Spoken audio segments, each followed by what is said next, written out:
নাগরিক সমাজের পক্ষ থেকে আমরা নির্বাচন কমিশনের সিইওর অফিসে এসেছিলাম। বেশ কিছু বিষয় নিয়ে আমাদের মনে হয়েছে যে সমাজের বিভিন্ন অংশের মানুষ, মূলত সমাজের যারা প্রান্তিক অংশের মানুষ, তারা শঙ্কার মধ্যে আছেন, তারা চিন্তার মধ্যে আছেন। বিভিন্ন মানুষ ইতিমধ্যেই প্রাণ হারিয়েছেন। এছাড়াও আমরা পাশাপাশি এটাও লক্ষ্য করছি যে সমাজের বিশিষ্ট মানুষ যারা নিজ গুণে পরিচিত, তাদের আলাদা করে পরিচিতির কোনো দরকার নেই। সেটা নোবেলজয়ী অধ্যাপক অমর্ত্য সেন হন বা কবি জয় গোস্বামী থেকে শুরু করে 3 বারের সাংসদ দেব, মোহাম্মদ শামী, একের পর এক, এমনকি একজন প্রাক্তন নৌসেনাকর্তাকেও হিয়ারিংয়ে ডাক পাঠানো হয়েছে। এই বিষয়গুলো আমরা তুলে ধরেছি।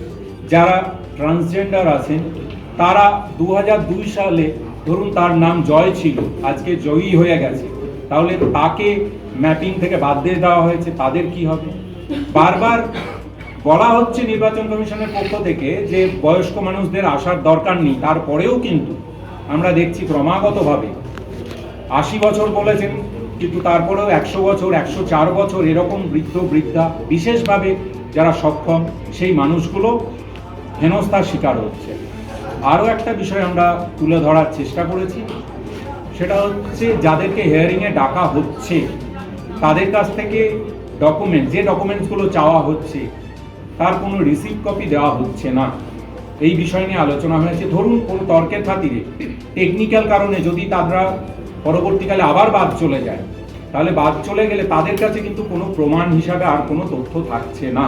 তাহলে তাদের হাতে উপায় থাকবে আবার অ্যাপিল করার জন্য। এখনো অবধি যা ঠিক আছে, 16ই ফেব্রুয়ারি ফাইনাল লিস্ট পাবলিশ হবে, তারপরে তারা অ্যাপিল করবেন, তারপরে তারা ভোট আদৌ দিতে পারবেন কিনা, তারা তাদের অধিকার থেকে যদি বঞ্চিত হন তাহলে সেটা চিন্তার বিষয়। আমরা মনে করি ভারতের জাতীয় নির্বাচন কমিশন একটি নিরপেক্ষ সংস্থা এবং সংবিধানের হয়তো সবথেকে গুরুত্বপূর্ণ যে সংস্থাগুলো আছে তার মধ্যে অন্যতম। তাদের নিরপেক্ষতা যাতে বজায় থাকে সেই ব্যাপারেও আমরা আবেদন জানিয়েছি, এবং এই প্রান্তিক সমাজের যে কথাগুলো বললাম, বাকিরা বলবেন, প্রত্যেকটা ক্ষেত্রে তারা যেন আলাদাভাবে সমব্যথী হয়ে পুরো বিষয়টা বিবেচনা করেন, সেটা তারা দেখবেন বলেছেন। এবং বলেছেন যে আমাদের যে ডেপুটেশন সেটা ভারতের জাতীয় নির্বাচন কমিশনের অফিসে পাঠানো হবে, এবং এখনো অবধি বেশ কিছু জিনিস তারা অ্যাড্রেস করেছেন। বাকি যেগুলো করতে পারেননি সেগুলো নিয়েও আলোচনা করবেন, সেই কথা ওনারা দিয়েছেন। হতেই পারে তাদের তথ্যাবলিতে তাদের যে তথ্য তারা প্রোভাইড করেছেন তার মধ্যে কিছু হয়তো কিছু গরমিল আছে, কিছু কোথাও হয়তো যান্ত্রিক গোলযোগ আছে, যাই থাকুক না কেন। কিন্তু যে বিশিষ্ট মানুষদের কথা আমরা বলছি তাদের মধ্যে একজন ভারতীয় জাতীয় দলের পেসার, যিনি বারবার দেশের দলকে জিতিয়েছেন, যে দেশের জার্সিতে খেলেছেন এবং জিতিয়েছেন, তাদেরকে যখন ডাক পাঠানো হচ্ছে তখন সেই ধরনের লোক যখন ডাক পাঠানো হচ্ছে তখন জিনিসটা শুনতে ভালো লাগছে না বা দেখতে ভালো লাগছে না।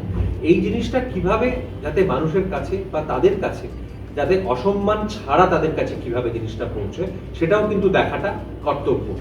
তারা আমাদের দেশকে যা দিয়েছে, প্রফেসর অমর্ত্য সেন হোক, মোহাম্মদ শামী হোক বা দেব হোক বা আরো যারা যারা ডাক পেয়েছেন তাদের কথা বলছি, কৌশিকী চক্রবর্তী হোক, যেই হোক না কেন, তাদের দায়িত্ব, এটা কিন্তু আমাদের সকলের দায়িত্ব বা জাতীয় নির্বাচন কমিশনের দায়িত্ব যে এই সম্মানীয় মানুষগুলোকে তাদের প্রাপ্য সম্মানটুকু পেয়ে দেওয়া, এবং তার সঙ্গে সাধারণ মানুষ যাতে আতঙ্কে না থাকে সেটা এনশিওর করা। সেই নিয়েই আমাদের আবেদন ছিল কিনা সেটা অনেক বড় কথা, সেটা আবার রাজনৈতিক চর্চার মধ্যে চলে যাবে। তবে একটা কথা চোখের সামনে দেখতে পেয়েছি বা সেটা প্রত্যক্ষ করেছি, সেটা একটা ওভারঅল একটা অল্প সময়ের মধ্যে তাড়াহুড়োর মধ্যে দিয়ে কাজটা হচ্ছে, সেটা কিন্তু মানে প্রত্যক্ষ আমরা সকলেই করতে পারছি। মানে যেটা 1 বছর ধরে করা যেত, হঠাৎ করে 2 মাসের মধ্যেই কেন এটাকে শেষ করতে হচ্ছে? 7,66,00,000 ভোটার, তাদের এই বিপুল সংখ্যক মানুষকে নিয়ে এত তাড়াহুড়ো করে করতে গিয়ে যে সমস্ত নির্বাচন কমিশনের যারা যুক্ত তাদের প্রতিও আমরা সমব্যথী, যে তাদেরও তো কষ্ট হচ্ছে, দিন রাত তাদেরকে পরিশ্রম করে এটা করতে হচ্ছে, সেটা তো চিন্তার বিষয়।